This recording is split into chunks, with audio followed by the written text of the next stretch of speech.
Welcome back to another episode of the Solid Sports Podcast.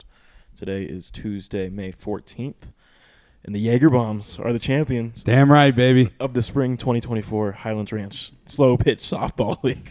Yeah, dude. What a killer performance by the whole team. Gotta love it. We will break down that more on the other side. There is a new 3-time MVP in the city of Denver, Colorado. The Nuggets might be back.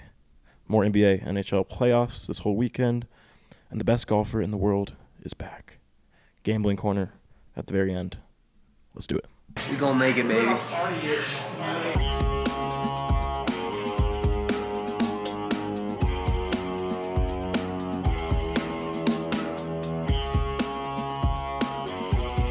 solid. Rock solid. Rock solid. Rock solid. Rock solid sports. Welcome back. This was a big week in sports. Mm-hmm. Obviously the major sports, of course. But before we start, would you like to tell them what your team did? So we won it all. I mean, it's just as plain and simple as that. We got it done. We went in there and had to go back-to-back games to do it, but we came in there and did exactly what we were supposed to do and walked away with the championship. I think you should tell them what you're talking about. So we have our softball team that we play. You know, we usually do it during the spring and the fall and the summer. Last year, this pretty much same team won one game, and we were pretty abysmal. But this year we turned it around, only lost one game, and then last night won it all. Or 2 nights ago, won it all. A lot of talented players on this team. Oh, yeah. But if we're looking at the roster turnover, there's one guy that was a rookie this year. Mm. Would you like to give him a shout out at all? Yeah, Hunter Hawkins came in, as a rookie and did what he needed to do. Guy's got wheels. He's like, you blink and you miss him, and he runs around the whole damn diamond. So, Hunter, do you want to express how you felt about the season? Oh, I had so much fun. That was the most fun I've had in a long time, and I can't wait to run it back. But I got a shout-out. Jackson on the other end went yard last night. Mm-hmm. Changed the game around. I think game 2, right? Championship game. That was big for us. What was Almost your, hit for the cycle. I was going to say, what were your stats last night? Had 2 triples, a home run, and a single. So a double away from the cycle. Oh my gosh, and that bomb was absolutely insane.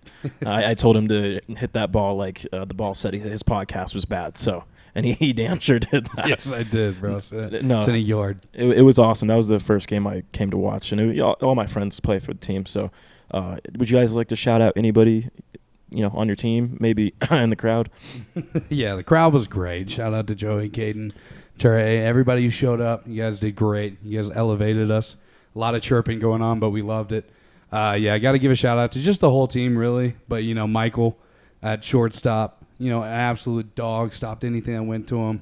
Ryan and David out in the outfield, Christian and Bands out in the outfield did an amazing job. Whole team Just did really well, and we all hit the ball well, and we did what we needed to do. Shout out Jerry for that on-base Shout percentage. out Jerry with the best on-base percentage in probably Highlands Ranch softball history. Maybe the power bunt. No, I did love a couple of my chirps. I wish we can have recorded them. Yeah. Because there was some great ones, but not to take away from the team. The team, it was awesome to watch. It was, again, my first time they being there.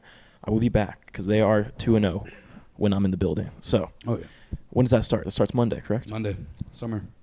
We'll be back. Okay. All right, now for the real sports. Hey. The Denver Nuggets now have a 3-time MVP. Nikola Jokic.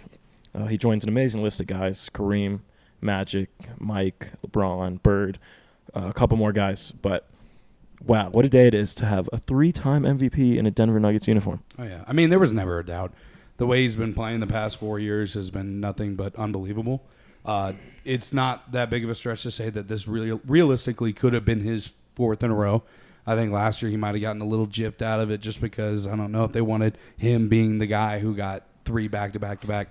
But, yeah, it's just great to see that award go right back to him because he deserves it so much. He's such a dominant player, and nobody in the NBA really compares to him in the way he plays and his style of play. So, yeah, no, it's great that it's back for him. I agree that, obviously, yeah, Joel Embiid deserved it last year as well, but there could have been, argument that Jokic should have got it last year, but he got it this year, and I think he deserves this one. A person that doesn't think he deserves it, Shaquille O'Neal. Yeah. I love you, the best player in the league. I want to congratulate you, but I want you to hear from me first. I thought the SGA should have been the MVP. That's no disrespect to you.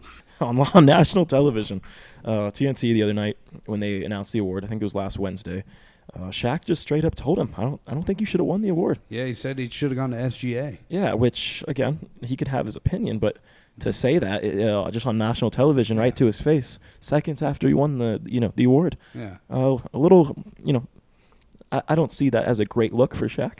Yeah, no, it doesn't look good at all. Just because how good Jokic is, and then like you said, he does go on to backtrack a little bit and say he's one of the best big men we've seen in a long time. Never said I didn't like Joker. Never said anything bad about the Joker. Joker is the best big man in a long time. But yeah, SGA played great. He had a great season. But when you look at the pure dominance that Jokic had and where the Nuggets would be if he wasn't on the team, which is really what it comes down to, the most valuable player on your team. So yeah, no, it was without a doubt he was getting that. It was awesome to see. The Nuggets did usually they have reporters asking questions and stuff, but this year they had a compilation of video, just like the players, his family asking him questions, and it was kind of cool to see. He's not the most emotional guy when it comes to showing it on his sleeve, but you could kind of see when his family was talking about him and stuff, and they called him the real MVP. Not of just basketball, but of their life as a family. It was cool to see emotion. So. Shout out to Nikola Jokic. Another video I thought was cool. Victor Wembanyama won the Rookie of the Year this past week too. I think that was last Monday. And the way they presented that to him, he had to walk into this Fanatics sponsored room, and it was just a bunch of Rookie of the Year past winners kind of wishing him, congratulations, and this is about to be your league soon. And he got emotional too. So I think it's kind of cool for some of these players to show good emotion, because we talked about bad emotion last week. So yeah, the Wembanyama one was really dope because it really is just the first step in what's probably going to be a very illustrious career. So yeah, I think that was really cool, just around him. Yeah. But by all those people who did that and see all those big names, big faces, and knowing that he's going to be one of those and he's going to probably go down in history. So yeah, it's a really long career ahead of him, and I think it's going to be really good.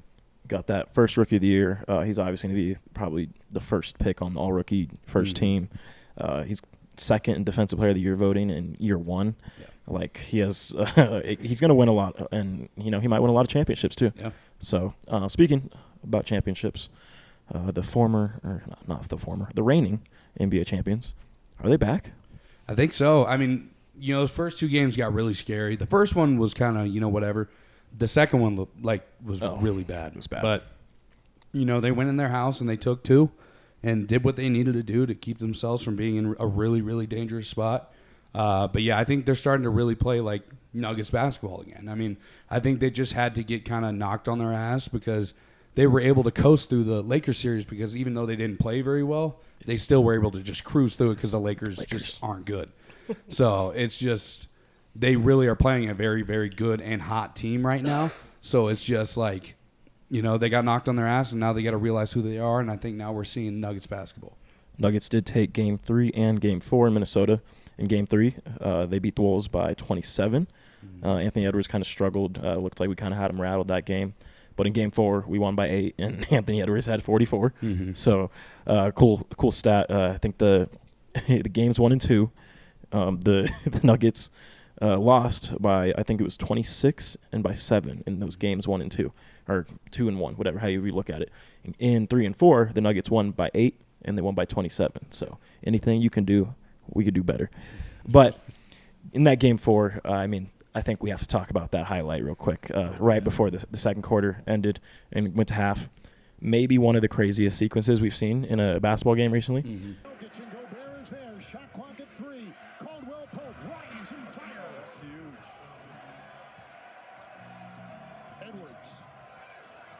Lost the ball with the turnover. Nice Denver D. Porter at the other end, and he tries and he gets it to go. Beating the clock. Court length. That's intercepted. Murray good at the goal. Got it. KCP hits a 3. AG then strips Anthony Edwards. Michael Porter gets a dunk on the other end. Nikhil Alexander-Walker makes maybe one of the stupidest passes I've ever seen. He kind of just threw it with nobody down there. No, yeah. And Jamal hit a shot. Yes, he did. He got it. Arlen call. Loved it. But that was so iconic. Oh, that was so awesome, too. But, yeah, I mean, that was – not only was that shot just awesome and that sequence was awesome, but it was also huge for the game itself because the Timberwolves had kind of gone on a run to get it under double digits and get it really close. And – that would have gone into half and made it really, a much probably tighter game going near the end of it. But, yeah, that was really important for them to kind of turn the tide, get the momentum back, and go into half with a double-digit lead, which they kind of just continued to build upon in the second half and were able to get it done.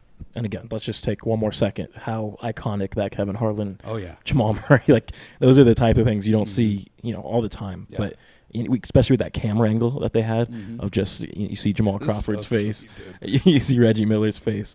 That was amazing. Do you guys have any thoughts on just that call in general? I was gonna say I love how Jamal is so involved with the announcers because I think it was last year we got the bang call he did. After he hit the big 3, and then today he walks up to Kevin Harlan and stares him down. Wow, he's making one of the best calls ever. It's dope.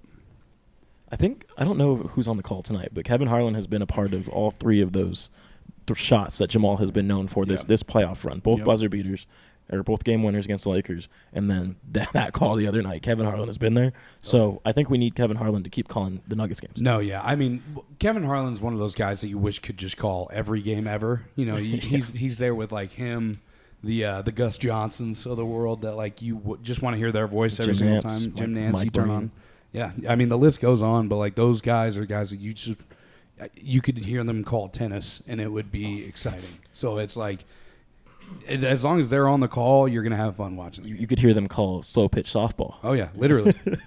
That would be awesome. One cool moment I thought after Game 4, just as a Nuggets fan myself, Katie Winch, a reporter for Altitude and the Denver Nuggets, she asked a question to Aaron Gordon about how he learned to be selfless. Because a lot of times in this league, that's a hard thing to do when you're on a team like this. Where did you learn to be selfless? That's a great transition, Katie. You saw big fella step in the room, huh?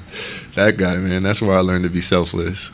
And, because he was kind of criticized in Orlando coming in, early in his career because he was the guy there and he was never able to, really get that next step and become the superstar in the league. Yeah. And right when he got traded to Denver, there's all the talk on, well, is he going to play a role?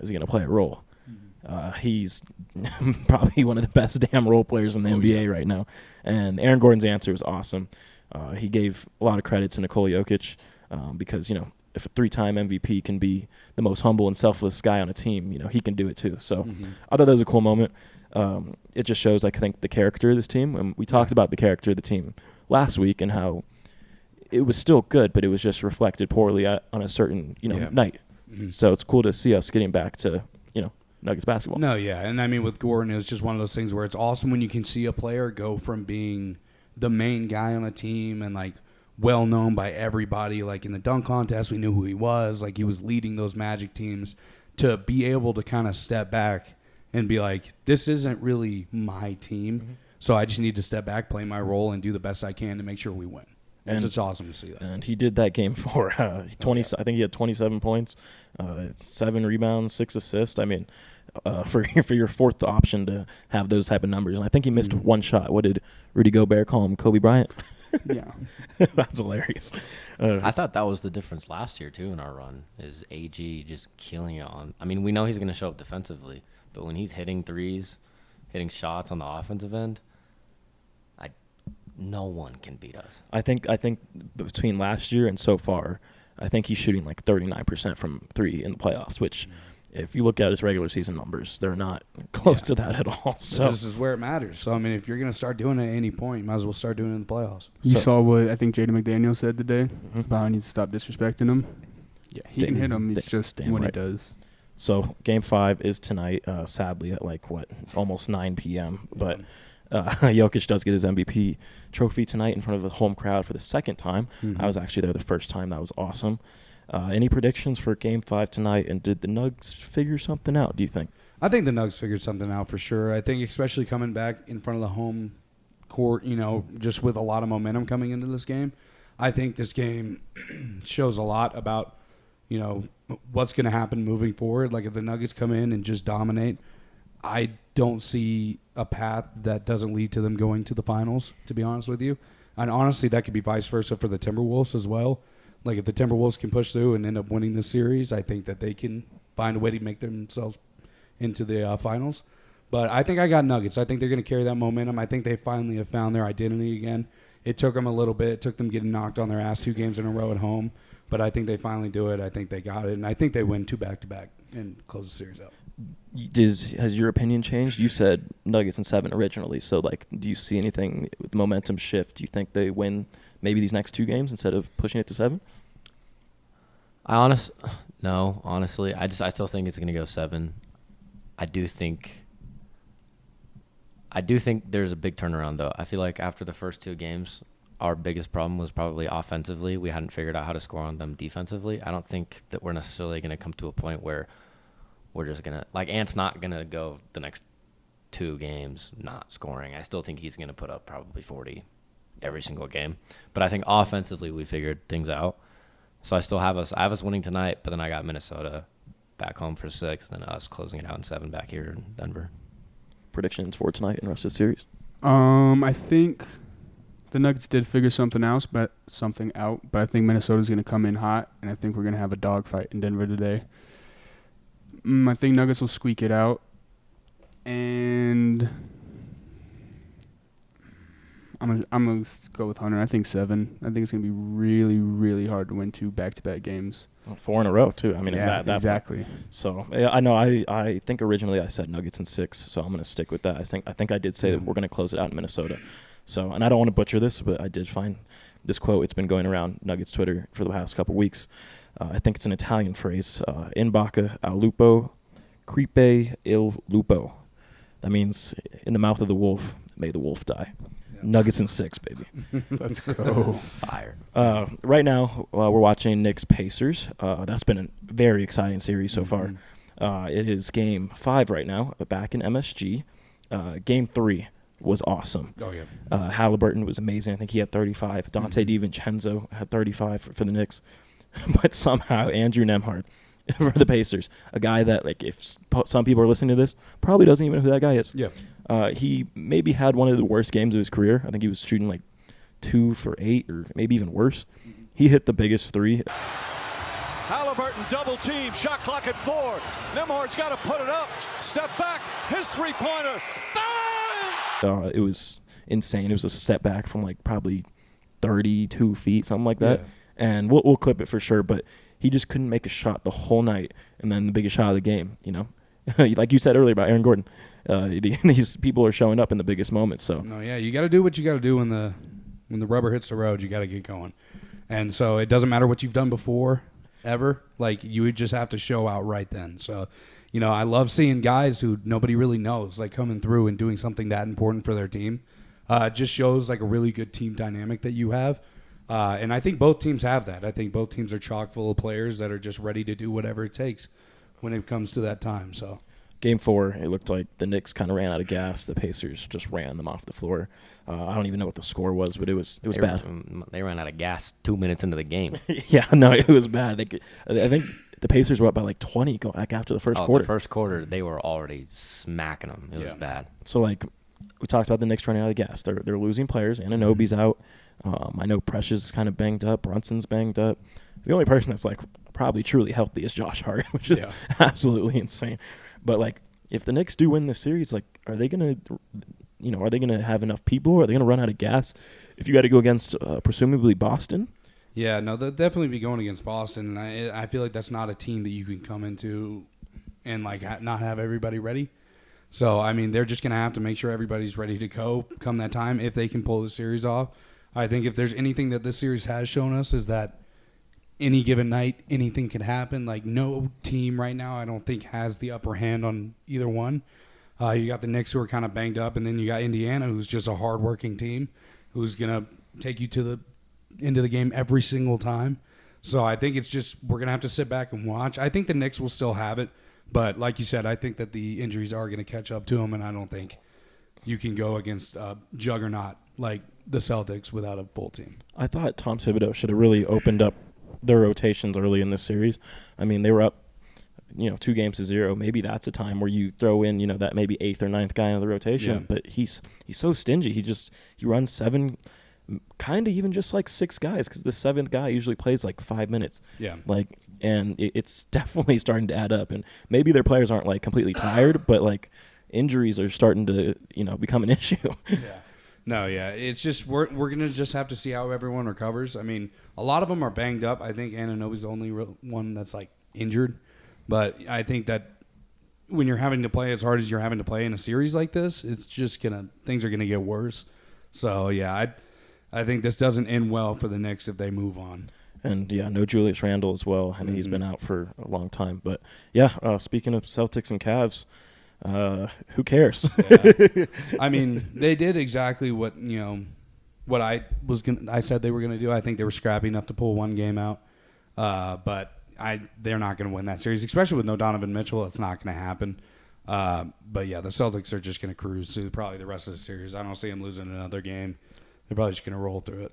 No Donovan Mitchell, but another Cavaliers player showed up. LeBron was there. Yeah. That started a lot of talk already this morning about is this where he's going next year, all this. And, of course, now we're going to have to hear this for the next 5 months. So that's great. But he did bring a whole bottle of wine courtside. Yeah. No, yeah, he could probably do just about whatever he wants in Cleveland. I think he's earned that right at this point. But, yeah, no, he came there to celebrate. I don't think it means anything. I heard he was just visiting family, and why not pop into the playoff game that's right there? I mean, he's not playing in the playoffs anymore, so I think it's just as simple as he was seeing family and decided to pop in. But I don't think it has any, pull of what he's going to do. I think he's going to stay with the Lakers. He's probably just promoting like a wine company or something. Yeah. At the end of the day. No, but the only other things I've seen in the series, Tatum has been great these last 2 games. He had an abysmal start to the playoffs. I think he was averaging like 6 points less than what he was doing in the regular season, which can't be a playoff dropper as the best player on the team. You got to be a playoff riser. But he had 33 in both of these last games, so I got to give credit to him. There was a lot of people talking, down on his name, especially going to Cleveland, and he kind of just shut that up and proved why he's still one of the best players in the NBA. Mm-hmm. So I love the Luka Tatum comparison, because those are always ones I see on Twitter. But Tatum made his free throws yesterday. Luka, on the other hand, might have choked. Yeah, no, it was a pretty bad joke. I mean, to be fair, they were in a position where they would have kind of had to fall on some good luck to end up winning that game. They would have had to bank on them missing theirs. But, I think the Thunder are just scrappy. They're going to fight. I don't think they're just going to lay down and die. Like, they're going to keep fighting against the Mavericks.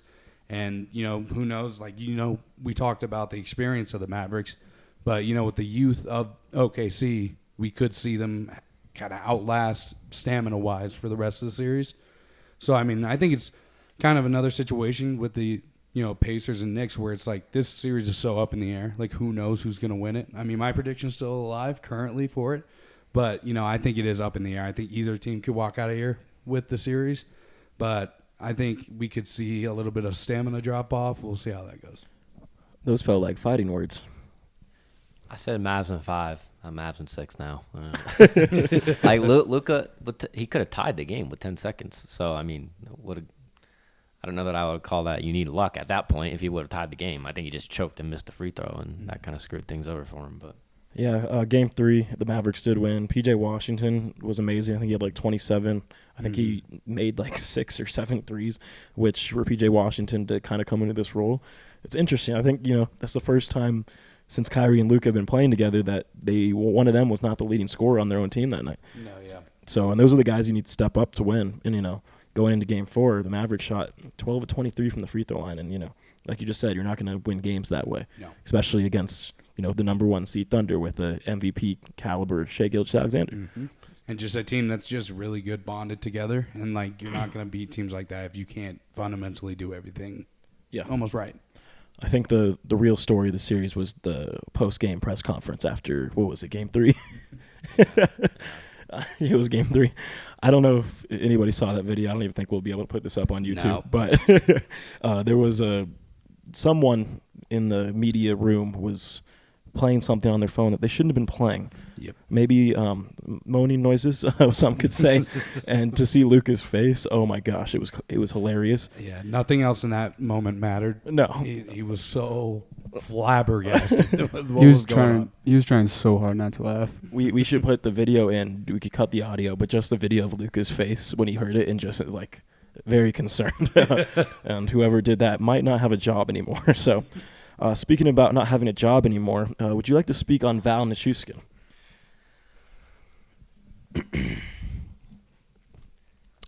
As a person, I hope he gets all the help that he needs. And I think right now, like, that's more important than hockey. So I wish him nothing but the best. But as an Avs fan, I don't know that I ever want him to put on another jersey, just because you do that back-to-back years in the playoffs.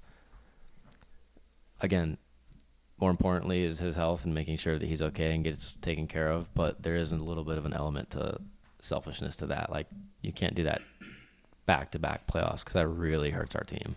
Yep, second year in a row that Val Nichushkin has kind of caused a disgruntleship, within the team in the playoffs, which is, the worst time to do it.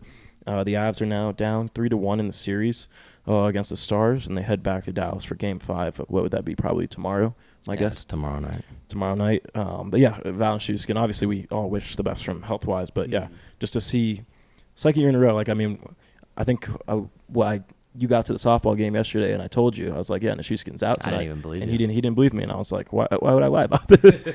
And yeah, I think I found out it was like, I don't know if it's fully public yet, but I think it's some drug use, cocaine maybe. But yeah, obviously we all hope he's good. But yeah, Jack Johnson even said he made his decisions, and that's all he's going to say on that. He made his decisions, quote unquote. So it does suck because it kind of takes the breath out of the Avs the way they're playing, because frankly he was maybe first or second best player on the ice for them, especially in the last 6-7 games.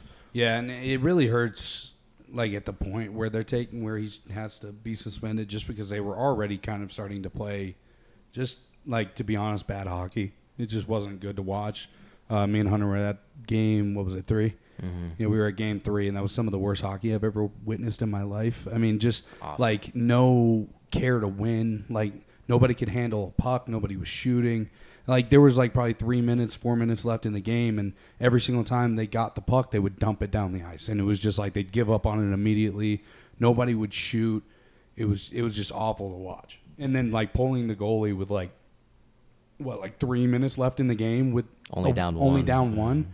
It's I know that you want to get that win because you need it so desperately, but it's 3 minutes is too early. It's too early. Especially with a team like Dallas, who 90% of that game they had the puck in our zone, and it was just there was no way that we were going to end up stopping them. Yeah, would you like to make any comment on just the Avs in general? Not even the other issues. Shout out Jordy. Mm-hmm. He's playing his butt off, and nobody's there to help him. Coming into the playoffs, he was probably our most questionable player, and now he's our most reliable and best player.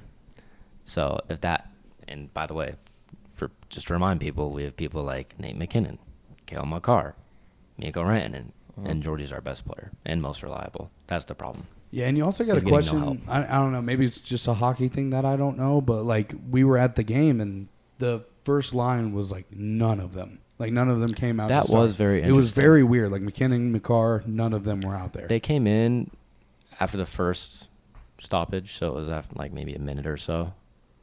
So I didn't look into it. I don't know why exactly we decided to do that, but that was kind of strange. I think sometimes, I don't know exactly for sure either, but I think sometimes they do that with matchups of they throw the second line out there just for that was our third line. Oh, yeah, third line's been playing maybe the best hockey. Casey Middlestat's been great. And Taves. Taves has been very well Taves also missed last night's game too, which, like you just said, I just don't think Georgie's gotten a lot of help, especially from the defensemen. Yeah, but I want to shout him out because he has been killing it, and nobody's helping him. It's not his fault that the Avs literally can't keep the puck out of their own zone. They cannot get it out of there.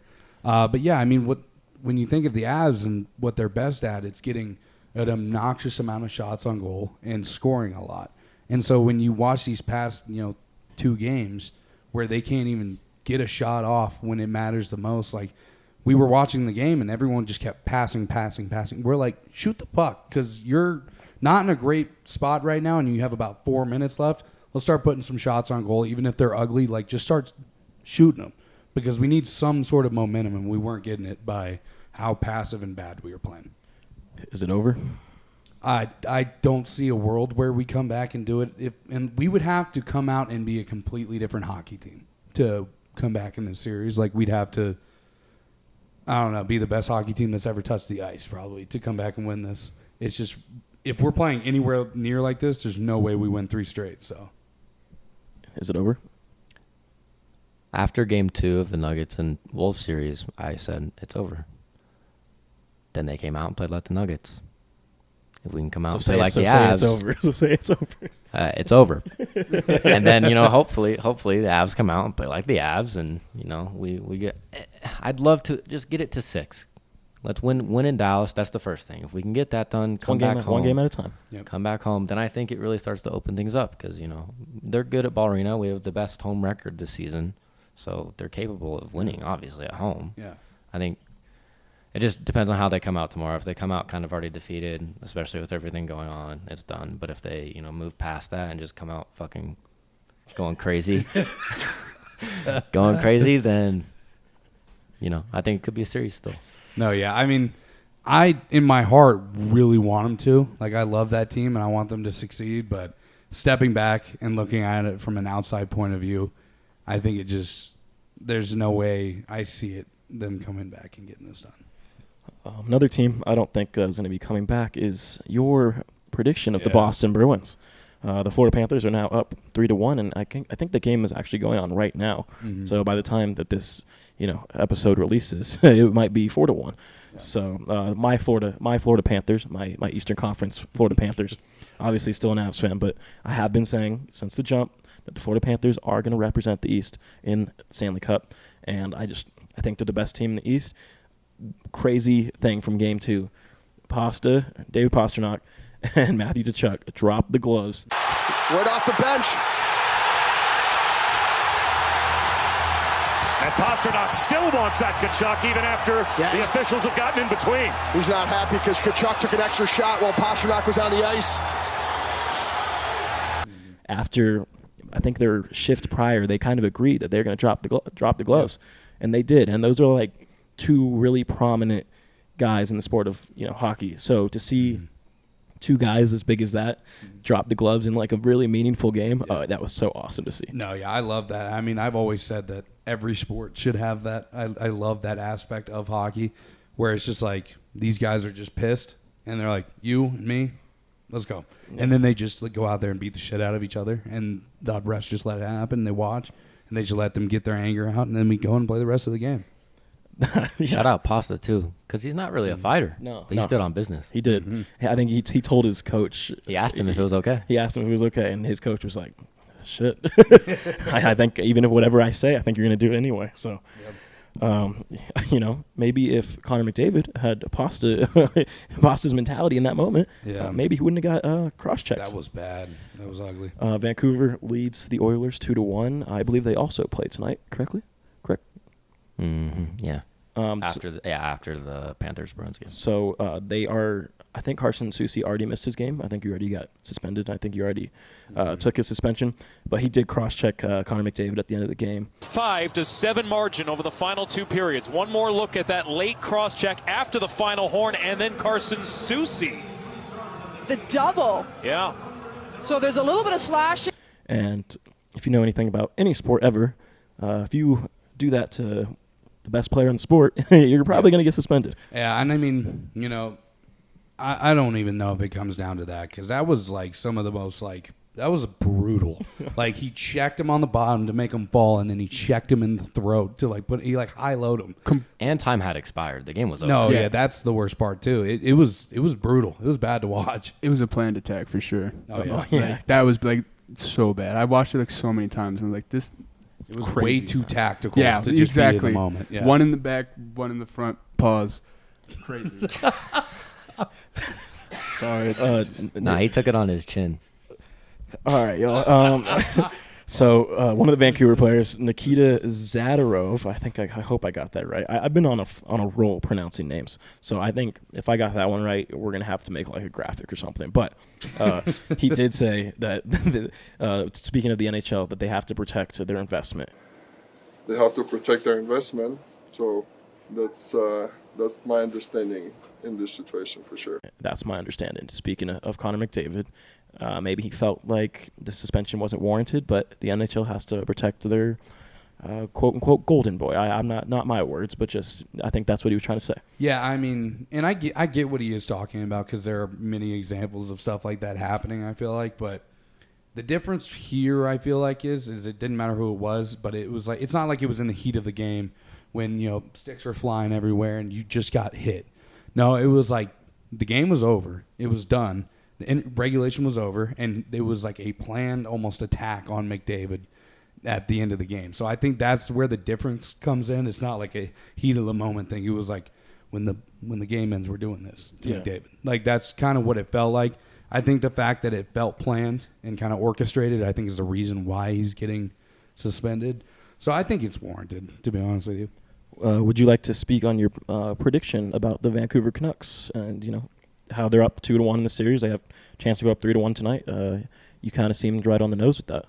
I still kind of stand on what I said. I think Edmonton will win in 7, but like I said before, Vancouver is dangerous. And if they win tonight, that changes everything for my prediction. Because I know they're dangerous. I don't know that they'll win tonight, though. I mean, Edmonton is a good team, and they haven't been playing all that great. I think they'll figure it out. But, I said from the get-go, Vancouver is dangerous, and they're perfectly capable of pulling off something. It is in Edmonton tonight, so that would be a huge one for them. The last series still going on in the NHL. Rangers 3, Hurricanes 2. I have no notes on this. I think that was just the Hurricanes and like at home little last ditch effort to get a win in there. I don't know if it's going to become anything. I think the Rangers are going to go ahead and close it out. Even if it somehow goes to 7, I think the Rangers will end up closing it out pretty solidly. I think that was just kind of like a end of the season. It's coming to an end. We're going to throw everything at them that we can, and we're going to get the win. The last win was in New York, though. If I'm not. They won one. They won one in New York. Yeah, Game 5. Yeah, but now they have to go. They have to go back into Carolina, and like you kind of just said, if the Avs win tomorrow, that pressure gets put on them. So like the pressure is kind of on the Rangers right now. If the Hurricanes they're at home tonight, or at I think it's actually not even. I think it's Thursday. I think it's Thursday. I don't remember. But Carolina, they're at home. Kind of the pressure is kind of on the Rangers to get it done. So you don't have to go back, to the Garden and finish it off there. I think they have to. I think if Carolina wins, they're winning. The momentum's there. Because then you go back to New York, Game 7, and you just gave up 3 in a row to Carolina. And let's not pretend Carolina is a good team. They're a good team. And if they're going in there with nothing to lose after winning 3 straight, all the pressure's on New York. Mm-hmm. I agree. Yeah. So that could be interesting. Again, I had no notes on it because I didn't get to watch the last 2 games, but I do know Carolina put up a pretty damn good fight. I did see that Mr. Gretzky himself was at the Rangers game. I think it was yesterday or 2 days ago. Yesterday, whenever they had their last game in New York, the great one was there. So that was a cool moment for the city of New York. It just seems like the city of New York's up right now, besides maybe the portal. Crazy. Yeah, that's not that is a failed experiment that shows the true ways of the human nature. I don't understand why they thought that was a good idea at all. Yeah, the portal is now down. And that was a bad idea, just putting it anywhere in general, but then you put it in New York. Yeah, no, and in Dublin. Yeah, in Ireland. What are we doing? First night, we literally saw Twin Towers. Like, we should have known right then. It's only going downhill from here. Mm-hmm. And then it got worse. Yeah, exactly. Yeah, terrible. Some good golf this weekend. Oh, yeah. PGA Championship is this weekend, another major. And the best golfer in the world is back after a hiatus. God, we missed him. John Daly. Oh, my gosh. If you guys got it, you got to watch that video. We'll clip it. He was just literally smoking a cigarette while at the driving range today. Mm-hmm. He didn't know a year out that he'd have a tee time at Crooked Stick. He found out the night before. Just so classic John Daly. Oh, yeah. No, yeah, you love seeing that type of laid-backness. I mean, I love that video where he's talking about his experience with Tiger, where, like, he stays up drinking till, like, 4 o'clock in the morning, and he sees, like, Tiger going out for his run, and he's just like, I don't care. And he's just out there doing it. But yeah, it's really cool to see him back. When I was at work today, I was watching the highlights of him in 1991, I believe, winning it all. And that was just cool because it was just a completely different John Daly than we have now. But you got to love that type of guy that just hangs around and just kind of is just a dude. He's just a dude. Dudes rock. You never change that guy. But with all seriousness, the best golfer in the world actually is back. Scotty Scheffler is back this weekend after finally having the birth of his child. I mean, people were waiting on this for weeks. Thanks, but the sports books were waiting on this for weeks. Oh yeah. So he's back. I mean, Rory got that last win last week in the Wells Fargo, but now, I kind of said I want to see Rory win when Scotty's there, when Scotty's in the field. So. I think we have a good setup for that this weekend. No, yeah, I think, and I'll get into this, later when we get to the gambling corner. But I think Rory's coming in hot. I mean, he had a very good performance there at the Wells Fargo. He had to pull a little bit of a Rory there at the end when he shot the double bogey on that hole where he threw it in the water. But I think that if there's any time that he's going to do it, he already won in Valhalla the last time he won the PGA Championship. So. I think if there's a week where he's going to be able to really compete with Scotty and actually maybe get the win over him, it's going to be this one. Fun stat. Okay. I got to stop saying fun stat, and then you guys, what I'm about to say, then you guys are going to be like, oh, that doesn't sound fun. Anyway, Rory just filed. Interesting stat. Interesting stat. Rory just filed for a divorce with his wife. But he is, again, you got to let me get to it. He won all 4 of his majors when he was single, and he won 0 when he was married. And technically, I guess he still is married, but another chance for a major. I think not mentally. Yeah, not mentally. I don't know if you saw that Brooks Koepka, that the news came out about Rory filing for a divorce with his wife, and about I think 2 hours later, Brooks Koepka posted a picture on his Instagram saying like, "Oh, I have the best wife in the world." And I don't know if that's mind games coming into this week, but I know Brooks is hopefully ready for this weekend too. Yeah, no, I think Brooks is kind of I don't want to say desperately needing it, but he needs to start playing better, or he's not going to have that same type of buzz around him, because when he left the PGA to go to Live, he was kind of at the top of his game and he was really starting to play well. And now that he plays with Live, not a lot of people watch that, like not really compared to like people who just watch PGA. So his name's starting to lose that lust that it once had, and so I will say he desperately needs to come in here and play well, because without that, people are just going to start going like, oh, that was just a guy who played well for a little bit. No, he's kind of just a middle-of-the-pack golfer. Yeah. He's got to finish all 4 days, too, because he had a great Masters until the last day. Yep. Fell apart. That's what Tiger said as well. He says he still feels like he can win, but it takes all 4 days, which, for some golfers that just aren't as locked in as like the Scotties of the world, that's tough. Well, it's interesting. Live is only 3 days, so does that have something to do with it? I don't know. It could. Maybe. It could. We got to look into that. Any other notes on what you guys excited for anything besides? We'll get into the gambling part, but like just in general, good golf this weekend. Going to be tuned in. Anytime there's a major, I'm excited. You get all the best players there. It's just fun to watch. Yeah, it's always fun going into it and seeing who that random name's going to be. That's going to be pushing towards the top to win it all. Like you never know. Michael Block's in the field. Michael Block. So you never know. Tiger's in the field, and I know he's old, and his body doesn't work like he used to, but. You never know. When Tiger plays, you never know. You could get an old Tiger out there who could play really well and kind of fight for first. Yeah, no, I'm excited as well just to see all those, the new names, the old names, all together at once, like you said. The PGA names, the Live names, the seniors. So it's going to be fun. Oh, yeah. I'll be tuned in for sure, especially on Sunday. So, all right, well, let's get into an ad read real quick, and then we will come back for Gambling Corner at the end. Let's do it. All right, guys, let me tell you guys about Slove. It is almost summertime. You know what that means. Sun's out. Great vibes. It's time to spread love. You guys got to go hit up my boys at Slove. When you wear a Slove piece, you are not just wearing a piece of clothing. You're elevating your style and representing what love looks like. Like, look at this beautiful sweatshirt. Baby blue Prism. This was one of their last drops. They have another drop coming up soon that I cannot wait for you guys to see. I've seen it, and it is amazing. So make sure you join Slove in creating a world where love triumphs over hate and fashion meets compassion. Go follow them on Instagram at sluv.co. or go visit their website at sluv.us. That is sluv.co on Instagram or sluv.us on their website. Go check them out. And welcome back to our segment part of the show. Today, We were going to have 2 segments, but a little schedule mishaps. We only have 1. So we're throwing it back to Gambling Corner. We haven't done this in essentially like a month, since UFC 300 and since the Masters, when we had a big event coming up this weekend. So I think this is perfect time to bring it back. Again, with the PGA Championship being back, we are going to do Gambling Corner. We all have our picks this week. I do want to recant your statement on how we are not professionals. No, that is the biggest point.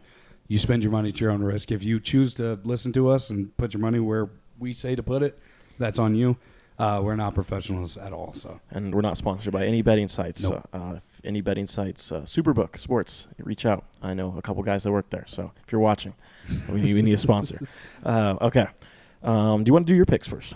Yeah, so I got 4. For top 5, I got Scotty at -125 and Rory at +40.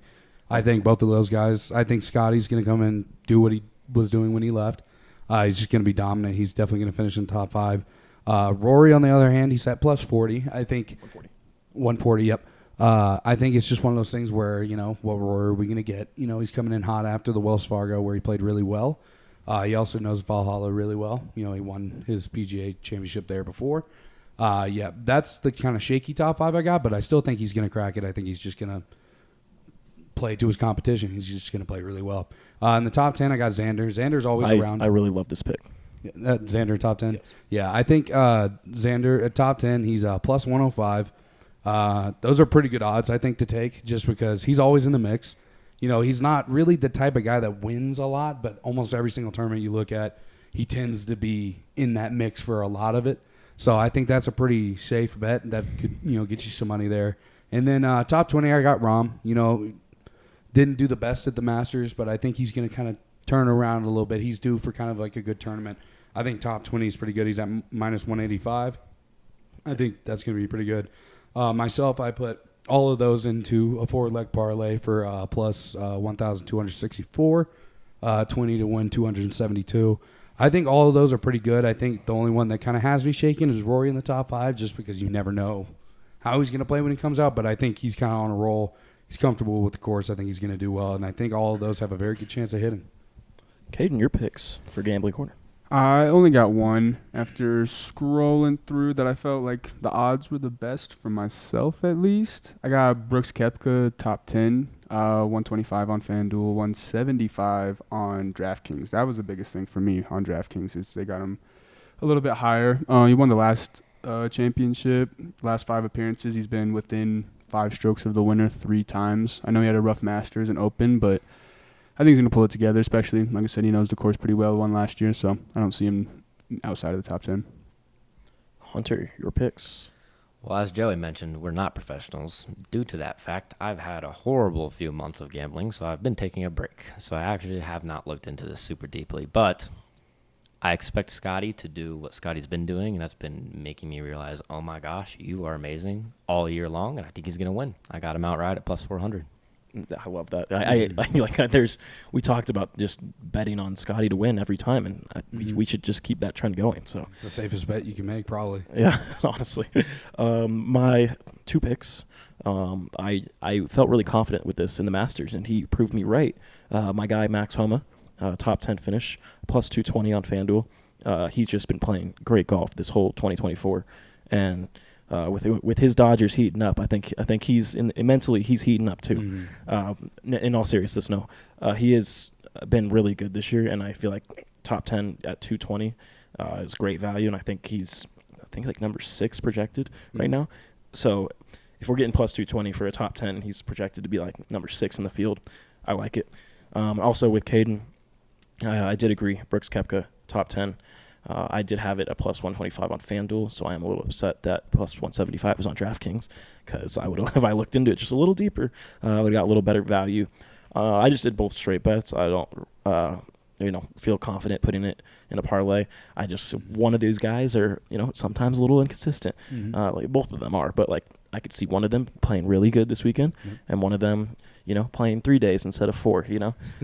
Just like Liv. So, But other than that. We'll be hopefully back with a couple better segments next week. Yeah. But Gambling Corner, we had to bring it back for the major. So again, Bet at your own risk. And, yeah, good luck if you guys are betting as well. We wish you guys best of luck with whatever picks you have. Oh, yeah. And, I mean, coming next week, a lot of these series that we've been talking about for a while will have come to an end, and we'll actually have a good idea of who's going to be, one step away from going to the championship. So I'm excited to see how those all play out and see how our predictions lay out. So any kind word for the people, boys? Love you guys. Go Nuggets. In the mouth of the wolf, may the wolf die. Nuggets in 6.